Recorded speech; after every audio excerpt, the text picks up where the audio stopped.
세월호법 지금 지지부진한데 우리 변호사님 한마디 하셔야죠.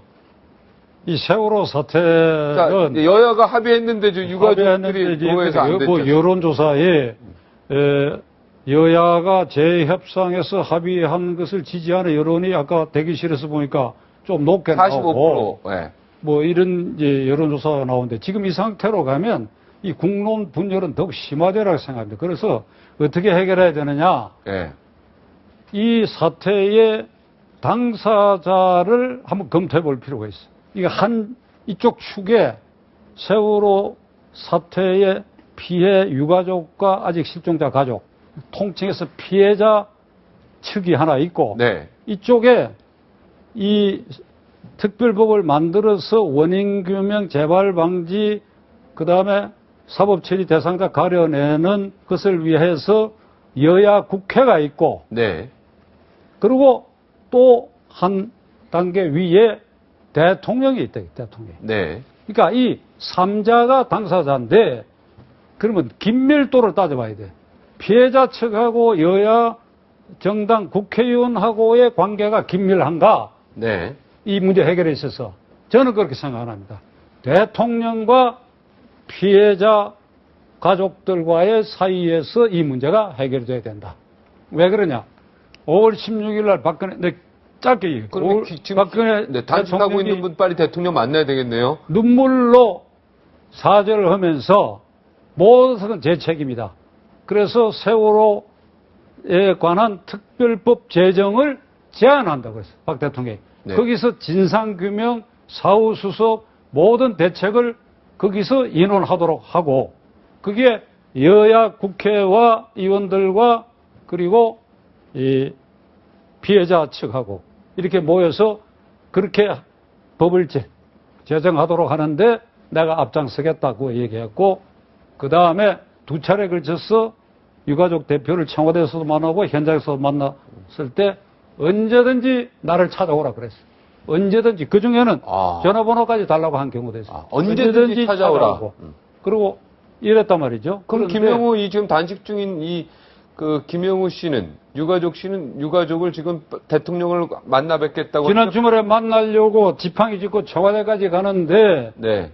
그게 이 폭력 시위하는 것도 아니고 혼자서 가는데 경찰이 막았단 말이죠. 단식 중인 그러니까 분이. 박 대통령이 언제든지 찾아오라 그랬는데 공개적으로 약속한 그 약속을 지키려고 그러면 김유민 양 아버지 김영호 씨가 단식 중에 나를 만나러 청와대 왔다 그러면 본인이 맨발로 뛰어나오는 그런 분위기로라도 연출을 해서라도 데리고 들어가서 앉으시라고 그러고 어떻게 하면 되겠냐고 들어보고 그 말대로 받아주면 돼요.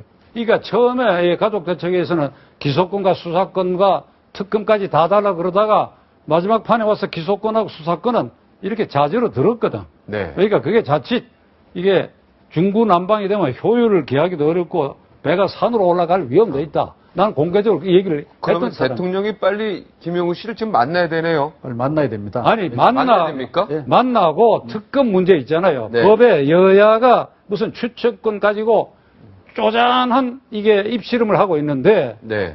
그리고 왜 박영선 대표만 아주 긴장하고 맥 빠지고 억울한 표정으로 그 가족 대표들 앞에 무릎 꿇고 앉아서 얘기를 합니까? 왜 박영선 대표가 그래야 되느냐 이 말이야.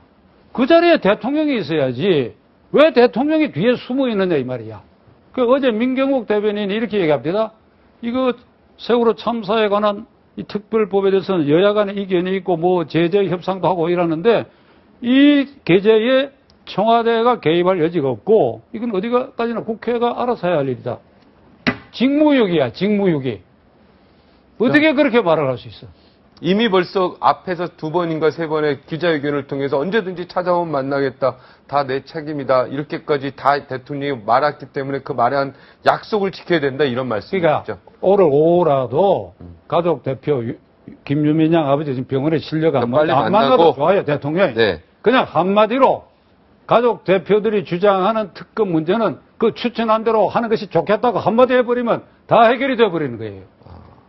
지금 이 문제에 대한 그 여야의 태도를 평가하는 말이 결국은 여권의 무책임과 야권의 무능력 이렇게 얘기를 하고 있습니다. 그런데 사실은 무책임이 더 중요한 것이죠.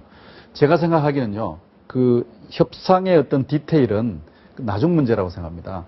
그러니까 재난 피해자 당사자하고 국가 권력의 최종 책임을 지고 있는 분 사이에 신뢰 문제가 깨져버린 겁니다.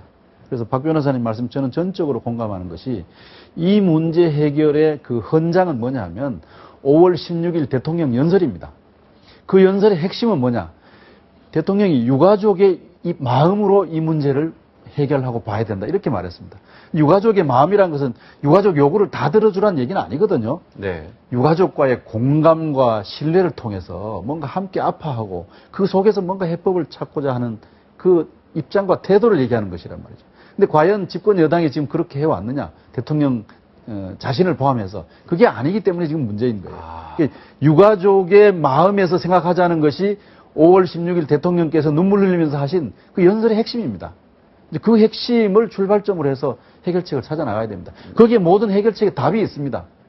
5월 16일 연설이 저야말로 그 헌장을 다시 한번 읽어봐야 되겠네요. 헌장 같은 겁니다. 그렇습니다. 예. 새누리당이 다시 읽어보시기 바랍니다. 네. 대통령 자신도 이 대목에서 이 채널A가 청와대가 제일 가까운 방송국이거든. 네, 맞습니다. 혹시 내가 박 대통령을 극단적으로 비난했다고 욕을 얻어먹을 가능성이 있는데 내가 비난하는 게 아니고 네. 청와대 참모와 어쩌면 대통령 자신도 혹시 이 방송을 보신다면 헌법 66조를 한번 읽어보라 이게. 66조가 행정부 수반인 대통령이 국가 원수로 승격시켜놓은 조항이야.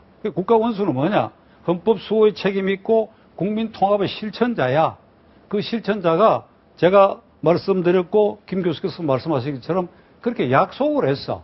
그 약속은 아주 올바른 약속이라고 생각합니다. 그러니까 그 가족 대표들이 기소권하고 수사권을 사실상 포기한 상태에서 여야가 합의했는데 네. 특검에서 쪼잔하게 걸려버렸단 말이에요. 그러면 네. 이게 국가 원수의 입장에서 보면 이게 웃을 일이야. 왜 그런 걸 가지고 이럽니까?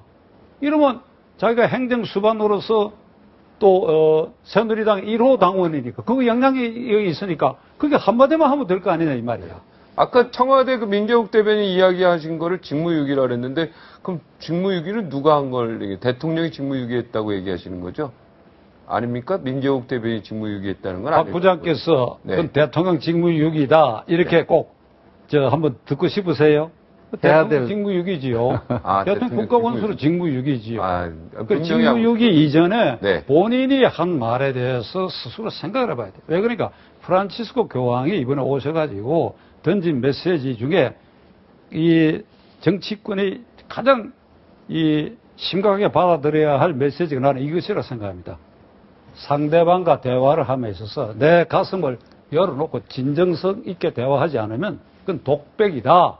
네, 중요한 말씀이죠. 그 메시지, 그래서 우리 5천만 국민 가운데 그 메시지를 가장 깊이 새겨들어야 할 순서대로 따진다면 나는 이 시점에 박근혜 대통령이 되겠다. 네.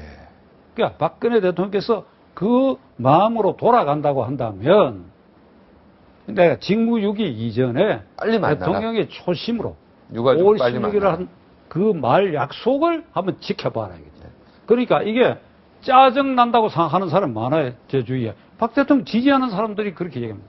짜증난다. 이게. 지금 왜 짜증나죠. 대통령이 국민을 짜증나게 하느냐. 피로감이 굉장히 많아지고 있죠. 네. 아까 근데 결론을 뭐라고 하셨습니까? 특검 추천하는 거, 유가족이 추천하는 거 그냥 받아라 이렇게 얘기하셨습니다. 그렇죠. 간단하게 얘기하면 되지요. 네. 유가족 추천하는 걸 받아라. 그리고 대통령이. 특검은 결국 법조인 중에서 되는데 네. 다 양식 있게 한다고. 네, 누가 되든. 네. 자, 김재원 그 의원의 그 메시지, 이거 삼권 분립의 헌법 정신에 반하는 주장이다 그랬습니다. 이게 새정치원합 원내대표가 제재 협상이 없다고 말하면서 사실상 자기가 만든 협상을 뒤집고 대통령이 세월호 특별법을 만들어 달라는 주장이기 때문에 입법권이 국회에 있다는 상권 분립에, 그러니까 대통령이 여기에 관여하는 거는 상권 분립의 헌법 정신에 반하는 주장이다. 이렇게. 저분도 법조인인데요. 검사 출신인데. 뭐 저렇게 말은 할 수 있겠죠. 근데 제가 말씀드린 것처럼 대통령 국가 원수로서 국민 통합의 책임이 있다 이런 얘기. 그러면 네. 대통령이 정당 민주적 질서 위배되는 정당 운영을 한 정당에 대해서 이번 통진당 같은 경우에 네. 헌법재판소에 제소 신청권을 주어놨는데 네. 그럼 그 상권 분립이 어긋나는 겁니까? 정당 해산 제소 신청권이라는 재량권을 헌법이 대통령에 부여해놨어. 그건 뭔가 하면 헌법수호 책임자인 국가원수에게 수반되는 권능 행사야. 네. 그러니까 여야 정당에 대해서 자기 의견 얼마든지 얘기할 수 있고 말 안 들으면 대통령 자신이 세월호 특별법 만들면 됩니다.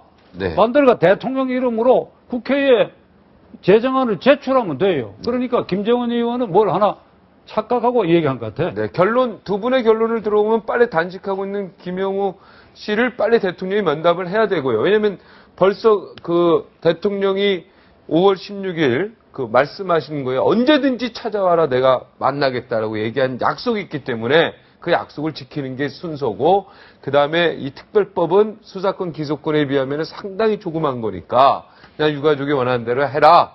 이렇게 한마디만 하면 이 모든 세월호법 전국은 끝난다.